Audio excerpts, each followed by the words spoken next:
In the winter of 1984, in the remote town of Sable's Hollow, nestled amidst the frozen tundra of northern Maine, local radio station WHVN broadcasted its usual mix of news, weather updates, and classic rock. The station, a fixture in the community for decades, was run by veteran DJ Hal Riggs, a man whose deep, soothing voice had become a comforting presence for the isolated residents.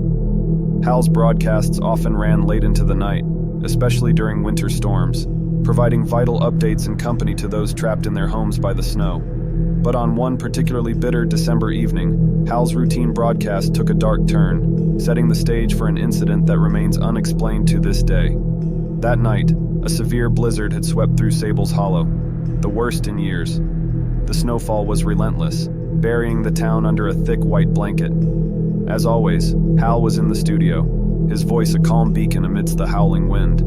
It was just past midnight when Hal received an unexpected call on the air. WHVN, you're on the air with Hal Riggs.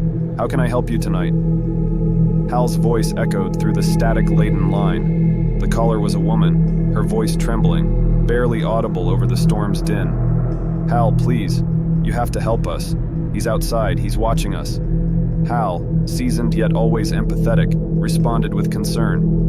Ma'am, who's outside? Can you tell me where you are? But the line went dead before the woman could reply. Hal, unsettled but professional, attempted to brush off the unease.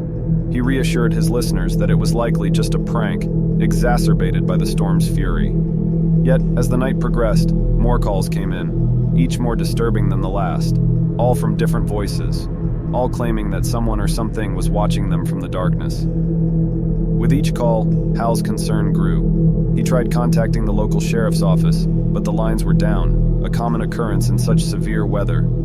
Feeling a responsibility to his listeners, Hal decided to keep the broadcast going, hoping his voice might offer some comfort. The clock struck 2 a.m., and a peculiar static began to interfere with the broadcast. Hal struggled to maintain the station's signal as the static grew into an ominous hum. Then, another call came through, this one different from the rest. Hal, why are you ignoring us? Why won't you let us in? The voice was distorted, as if speaking through a veil of water.